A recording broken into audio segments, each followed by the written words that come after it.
나는 경호의 새엄마이다. 지금은 애인처럼 지내고 있다. 어떻게 그럴 수 있냐고 묻겠지만 다 그럴 만한 이유가 있다. 지금부터 우리에게 있었던 일을 고백해 보겠다.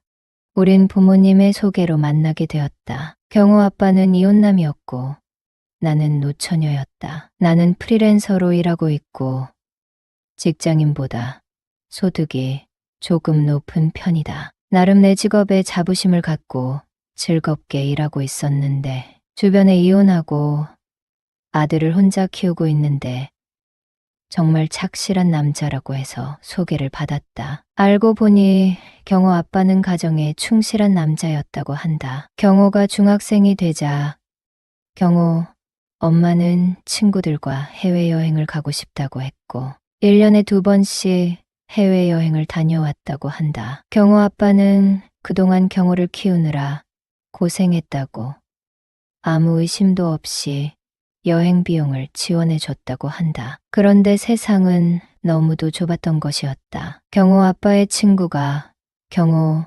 엄마가 어떤 남자와 팔짱을 끼고 다니던 것을 유심히 봤고 몰래 사진을 찍어서 경호 아빠에게 보내줬다고 했다. 경호 엄마는 친구와 여행을 간 것이 아니고 내연남과 여행을 갔던 것이었다. 경호 아빠의 친구와도 잘 아는 사이였는데 여행지에서는 경호 아빠의 친구를 몰라봤던 것이다. 경호 아빠는 가족의 생계를 책임지느라 성실하게 돈을 벌었다. 그리고 가족밖에 모르는 사람이었다. 경호는 순하고 모범적인 학생이었고 빨래, 식사만 해결해주면 모든 것을 알아서 하는 학생이었다. 경호 엄마는 동창 모임에서 만난 남자와 바람을 피웠고 해외에서 경호 엄마의 모습을 본 친구가 찍은 사진을 보고 경호 엄마의 뒤를 쫓았다. 그동안에는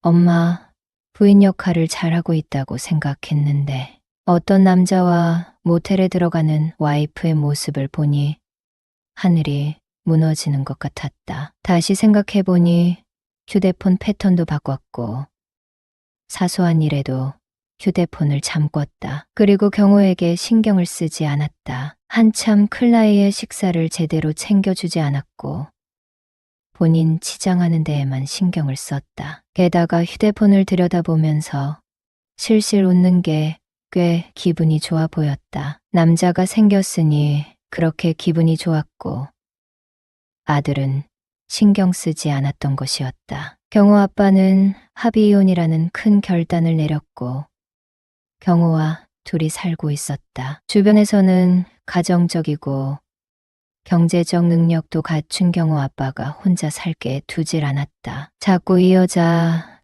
저 여자를 소개시켜줬다. 그러다가 나와 선을 보게 되었다. 경호 아빠는 선한 눈빛에 자상한 말투, 잘생긴 얼굴이 트레이드 마크였다. 나는 다 큰아들이 있는 남자라는 것에 오히려 플러스 점수를 주고 싶었다. 아들을 끝까지 책임진다는 점에서 말이다. 경호가 고등학교 1학년이 되었을 때 재혼하게 되었고 우리 세 식구는 정말 화목하게 잘 지냈다. 경호는 나를 엄마라고 불렀고 친엄마의 잘못에 대해 말하면서 두디 아빠와 잘 사시길 바래요. 저도 엄마를 믿고 따를게요. 라고 말해 경호를 살뜰하게 챙기게 되었다. 경호 아빠는 아이를 낳자고 말했지만 나는 나이도 꽤 있었고 경호에게 정서적 안정감을 주기 위해서 아이는 낳지 말자고 했다. 그렇게 새 가정을 이루고 재미있게 살고 있는데 어느 날 경호 아빠가 퇴근길에 음주운전자가 운전하는 차량에 부딪혀 그 자리에서 하늘나라로 가고 말았다. 뭐가 그렇게 급하다고 갔지. 산지 2년도 안 돼서 떠나다니 하늘이 원망스러웠다. 게다가 경호가 고등학교 3학년일 때 그런 일이 생기고 말았다. 경호는 아버지를 잃은 슬픔에 잠시 방황하는가 싶더니 마음을 잡고 공부를 했다. 그런 경호가 무척 든든해 보였고 경호와 의지하면서 살았다. 남들은 친자식도 아닌데 아이가 성인이 되면 집을 나오라고 했다. 하지만 경호를 보면 절대로 그럴 수 없었다. 경호는 남편과 닮은 점이 아주 많은 아이였다. 남편은 식사를 마치고 나면 먹은 그릇을 같이 정리했고 빨래가 마르면 마주 앉아 같이 갰다. 목욕을 마치고 나서 욕실 정리를 하고 나왔고 마트에 갔다 오면 생필품을 함께 정리하기도 했다. 남편이 하늘나라로 소풍을 간 뒤에 경호는 아빠가 해온 것처럼 내 주변에서 정리정돈을 도왔다. 남편의 부재로 인해 우울하게 지내던 내게 경호의 그런 모습은 남편의 온기를 느끼게 해주는 대목이었다. 경호는 대학생이 되었고 여자친구를 사귀기 시작했다. 동갑 아이였는데 1년을 사귀고 나니 경호가 군대에 간다고 하자 헤어지자고 통보를 했단다. 보고 싶을 때 볼 수 없으니 자기를 좋아하는과 선배를 만나겠다고 했단다. 경호는 처음 사귄 여자친구에게 이별을 통보받고 무척 괴로워하는 듯했다. 새엄마인 나를 믿고 얘기해줘서 고맙다고 위로해주니 엄마같이 좋은 여자 만날 날이 있겠죠 하고 미소 짓는 경호를 보고 안심했다. 경호는 공군에 입대했고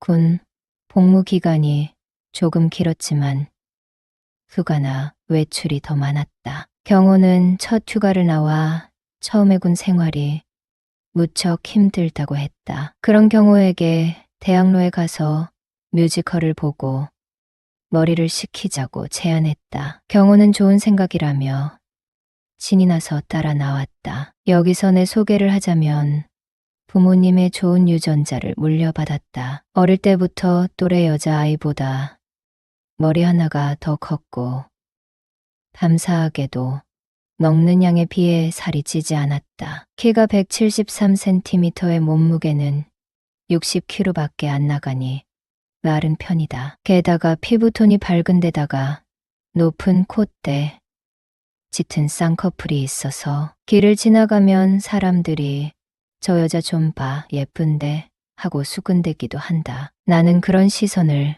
은근 즐기는 편이다. 모처럼 서울 시내에 간다는 설렘에 직장 다닐 때 입었던 원피스를 꺼내 입었다. 길이는 무릎 위로 올라오고 지퍼는 뒤에서 올리게 되어 있었는데 경호의 도움을 받아 지퍼를 올렸다. 경호와 팔짱을 끼고 다니면 엄마와 아들 사이보다는 이모와 조카 사이 정도로 보는 듯했다. 경호와 대학로에서 뮤지컬을 보는데 막이 오르고 조명이 꺼졌다. 무대에만 밝은 조명이 켜졌고 우리는 손을 맞잡고 관람했다. 공연에 몰두하다 보니 경호의 마음은 조금씩 밝아지는 듯했다. 화려한 조명이 있는 해화동 골목에서 스테이크를 잘하는 경양식당에 들어갔다. 경호의 표정은 공연을 보기 전보다 훨씬 밝아져 있었다. 경호가 대학에 들어간 후 처음으로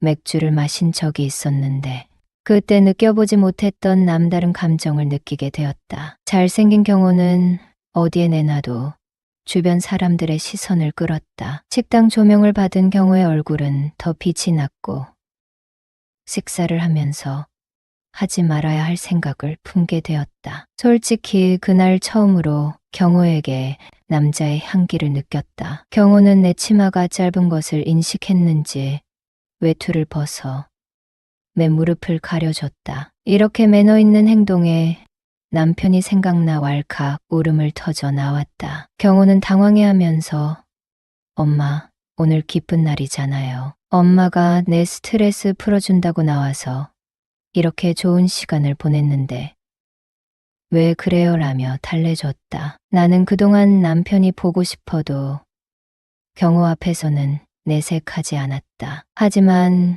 그날은 꾹꾹 눌러왔던 감정을 들키고 말았다. 겨우겨우 식사를 마치고 애써 웃어 보이며 집에 돌아왔다. 경호는 안방에 와서 원피스 지퍼를 살짝 내려주고 자기 방으로 갔다. 경호는 이틀 후 복귀했고 나는 일에 빠져 살았다. 바쁜 와중에 뮤지컬을 보면서 맞잡은 경호의 따뜻한 손을 생각하면서 나도 모르게 미소를 짓게 됐다. 경호와 일이 있던 것은 그 다음 휴가 때였다. 경호, 나이 22살 겨울의 말이다. 그 당시 역대급 흥행을 이룬 영화가 있었는데 그 영화는 경호랑 보려고 아껴두고 있었다. 경호는 군 생활에 적응하고 있었고 첫 휴가를 나왔을 때보다 표정이 밝았다. 나는 일부러 시내 영화관에서 영화를 보자고 했고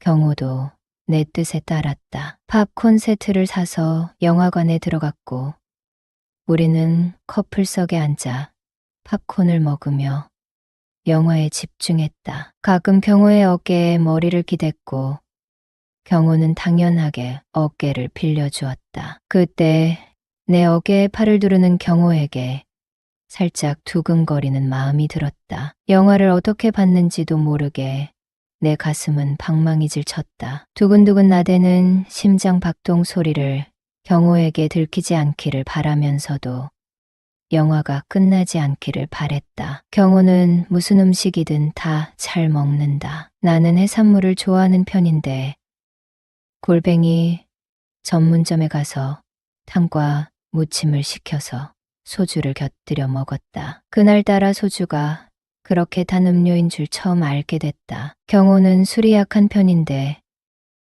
세 잔을 마시고 나니 볼이 빨개지는 게 왜 그렇게 귀여워 보였는지 모른다. 우리는 이런저런 얘기를 나누며 안주와 소주를 더 시켜 먹고 집에 돌아왔다. 각자 씻고 거실에 앉아 뉴스를 보고 있는데 경호가 오늘은 엄마 옆에서 자고 싶어 라고 말하는 게 아닌가.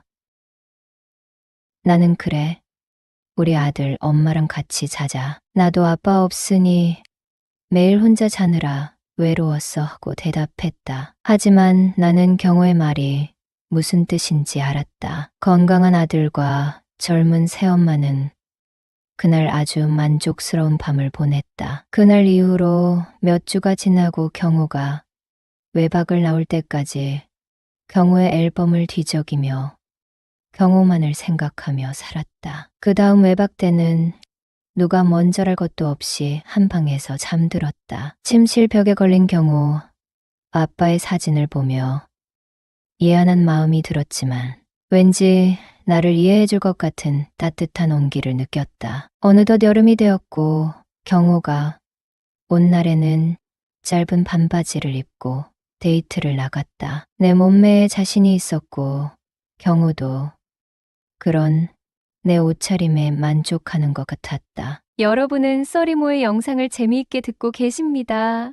여러분은 집에 돌아온 후밤에는 당연하게 같은 공간에서 잠을 잤고 경호를 받아들이는 날에 입을 속옷도 새로 샀다. 경호는 전역하는 날 내 덕에 군 생활을 잘 마칠 수 있게 되었다고 했고 국화꽃을 사들고 남편 납골당에 가서 인사를 하고 왔다. 눈을 감고 남편에게 하늘나라에서 내가 뭘 하고 사는지 다 지켜보고 있겠지만 나를 이해해줘. 그리고 가능하면 용서해줬으면 좋겠다고 했다. 병역 의무를 다한 경우는 복학하기 전 내 일을 돕기도 했다. 남들이 보면 엄마 말을 잘 듣고 매너 좋은 아들이지만 나만 아는 큰 비밀이 있으니 우리는 항상 기분이 좋았다. 누가 상상이나 했을까.